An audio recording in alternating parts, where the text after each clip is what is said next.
Hi friends, welcome to mommy's vlog. ഇന്ന് ഇവിടെ കാണിക്കുന്നത് കുക്കിംഗ് അല്ല കേട്ടോ. നമുക്ക് എല്ലാവർക്കും വളരെയധികം ഉപകാരപ്പെടുന്ന ഒരു വീഡിയോ ആണ് ഞാൻ ഇവിടെ കാണിക്കുന്നത് കേട്ടോ. നമുക്ക് എല്ലാവർക്കും തേങ്ങ ചിരകിയെടുക്കാനൊക്കെ ഭയങ്കര മടിയാണില്ല. അപ്പൊ ചിരവയില്ലാണ്ട് തന്നെ ചിരകിയെടുക്കുന്ന ഒരു എളുപ്പ വഴിയാണ് ഞാൻ ഇവിടെ കാണിക്കുന്നത്.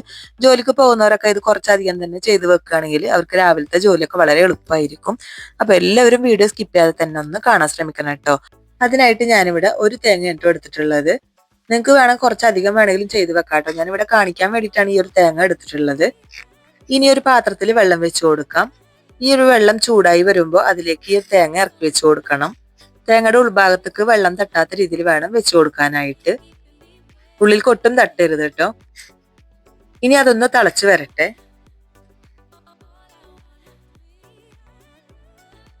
ഇപ്പൊ നന്നായിട്ട് തന്നെ തിളച്ച് വന്നിട്ടുണ്ട് കേട്ടോ. നന്നായി തിളച്ച് വന്നാൽ നമുക്ക് ഫ്ലെയിം ഒന്ന് ഓഫ് ചെയ്ത് കൊടുക്കാം. ഇനി അതൊന്ന് ചൂടാറി തണുത്ത് വരണം. തണുത്ത് വന്നതിന് ശേഷം ബാക്കി കാര്യങ്ങൾ ചെയ്യാം കേട്ടോ. ഇപ്പൊ നന്നായിട്ട് തന്നെ തണുത്ത് വന്നിട്ടുണ്ട്. ഇനി വെയിറ്റ് ഉള്ള എന്തെങ്കിലും കൊണ്ട് ഞാനിവിടെ ഇടിക്കല്ലാണ് എടുത്തിട്ടുള്ളത്.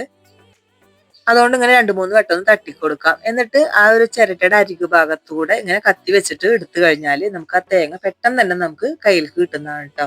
നമ്മൾ കൊപ്ര കടത്തിയെടുക്കുമല്ലോ, അതുപോലെ തന്നെ നമുക്കിത് വിട്ട് കിട്ടുന്നതാണ് കേട്ടോ. ഇപ്പൊ നല്ല പോലെ തന്നെ ചിരട്ടേന്ന് വിട്ട് കിട്ടിയിട്ടുണ്ട്, കണ്ടില്ലേ? ഇപ്പൊ രണ്ടും ഞാൻ അതുപോലെ തന്നെ ചെയ്തെടുക്കുന്നുണ്ട് കേട്ടോ. അപ്പൊ ഇനി നമുക്ക് ആ ബ്രൗൺ കളർ കളയണമെന്നുണ്ടെങ്കിൽ അങ്ങനെ വേണേലും ചെയ്യാവുന്നതാണ്. ഒരു പീലർ ഉണ്ടെങ്കിൽ അതുകൊണ്ട് ചെയ്തെടുത്താൽ മതി. ഞാനിവിടെ അങ്ങനെ ഒന്നും ചെയ്തെടുക്കുന്നില്ല. ഇതുപോലെ ചെറിയ ചെറിയ പീസുകളാക്കി കൊടുക്കുകയാണ്. അങ്ങനെ ചെറിയ പീസുകളാക്കി കൊടുത്തിട്ട് വേണം നമുക്കിത് ചിരകിയെടുക്കാനായിട്ട്.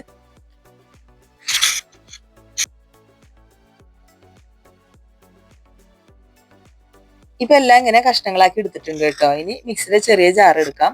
ആ ചെറിയ ജാറിലേക്ക് 2 തവണയായിട്ട് ഇട്ടിട്ടാണ് ഞാൻ ചെയ്തെടുക്കുന്നത്. അപ്പൊ ആദ്യത്തെ തവണ ഞാൻ ഇട്ട് കൊടുത്തിട്ടുണ്ട്. ഇനി അടിച്ചെടുക്കുമ്പോൾ ശ്രദ്ധിക്കണം, വെള്ളം ഒട്ടും ഒഴിക്കാൻ പാടില്ല കേട്ടോ. ഇനി ലെഫ്റ്റിലോട്ട് വേണം ഇതുപോലെ ചെയ്തെടുക്കാനായിട്ട്. അടിച്ചുകൊണ്ട് നിൽക്കരുത്, ലെഫ്റ്റിലോട്ട് ഇങ്ങനെ ചെയ്തെടുക്കണം. അപ്പോഴാണ് ഇത് കറക്റ്റ് ആയിട്ട് കിട്ടുള്ളൂ. ഇപ്പൊ കണ്ടില്ലേ, ശരിക്കും നമ്മൾ ചിരകിയെടുക്കുന്നത് എങ്ങനെയാണോ ആ ഒരു രീതിക്ക് തന്നെയാണ് നമുക്കിത് കിട്ടിയിട്ടുള്ളത്. വളരെ എളുപ്പമുള്ള ഒരു വഴിയാണ് കേട്ടോ. കുറച്ചധികം തന്നെ നമ്മളിത് ചെയ്തു വെക്കുകയാണെങ്കിൽ രാവിലത്തെ ജോലികളൊക്കെ വളരെ എളുപ്പമായിരിക്കും. ഇത് കൂടുതൽ ഉപകാരപ്പെടുക എന്ന് പറയുന്നത് ജോലിക്കൊക്കെ പോണവർക്കാണെങ്കിൽ വളരെയധികം ഉപകാരമുള്ള ഒരു കാര്യമാണ് കേട്ടത്.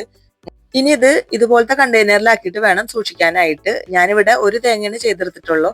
നിങ്ങളിപ്പോ 2-3 എണ്ണൊക്കെ ചെയ്യുകയാണെന്നുണ്ടെങ്കിൽ അതിൽ 1 ടീസ്പൂൺ ഉപ്പ് കൂടി ഇട്ടിട്ട് അതൊന്ന് മിക്സ് ചെയ്ത് കൊടുക്കണം. മിക്സ് ചെയ്ത് കൊടുത്തതിന് ശേഷം ഫ്രീസറിൽ സൂക്ഷിച്ചാൽ മതി കേട്ടോ. അപ്പൊ 2-3 ആഴ്ച കാലമൊക്കെ ഒരു കേടും കൂടാതെ തന്നെ നമുക്കിത് കിട്ടുന്നതാണ് കേട്ടോ. അപ്പൊ നമുക്ക് എല്ലാവർക്കും ഉപകാരപ്പെടുന്ന ഒരു വീഡിയോ ആണ് ഞാൻ നിങ്ങൾക്ക് മുന്നിൽ കാണിച്ചിട്ടുള്ളത്. അപ്പൊ എല്ലാവർക്കും വീഡിയോ ഇഷ്ടപ്പെട്ടെന്ന് വിചാരിക്കുന്നു. ഇഷ്ടപ്പെട്ടാൽ ഒന്ന് ലൈക്ക് ചെയ്യുക, ഷെയർ ചെയ്യുക, സബ്സ്ക്രൈബ് ചെയ്യുക. നിങ്ങളുടെ ഫ്രണ്ട്സിനും ഫാമിലിക്കൊക്കെ ഒന്ന് ഷെയർ ചെയ്ത് കൊടുക്കണം കേട്ടോ. പിന്നെ നിങ്ങളുടെ അഭിപ്രായങ്ങളൊക്കെ കമന്റ് ബോക്സിൽ അറിയിക്കണം. ഇപ്പൊ കമന്റ് ബോക്സിൽ ഹൈപ്പ് ദിസ് എന്നുള്ള ഓപ്ഷൻ കൂടി വന്നിട്ടുണ്ട്, അതും കൂടി ക്ലിക്ക് ചെയ്യാൻ മറക്കല്ലേ. പിന്നെ എന്റെ ചാനൽ ആദ്യമായിട്ട് കാണുന്നവരുണ്ടെങ്കിൽ പ്ലീസ് ഒന്ന് സബ്സ്ക്രൈബ് ചെയ്ത് സപ്പോർട്ട് ചെയ്യണം. അപ്പൊ നല്ലൊരു വീഡിയോ മേലെ നമുക്ക് വീണ്ടും കാണാം. താങ്ക്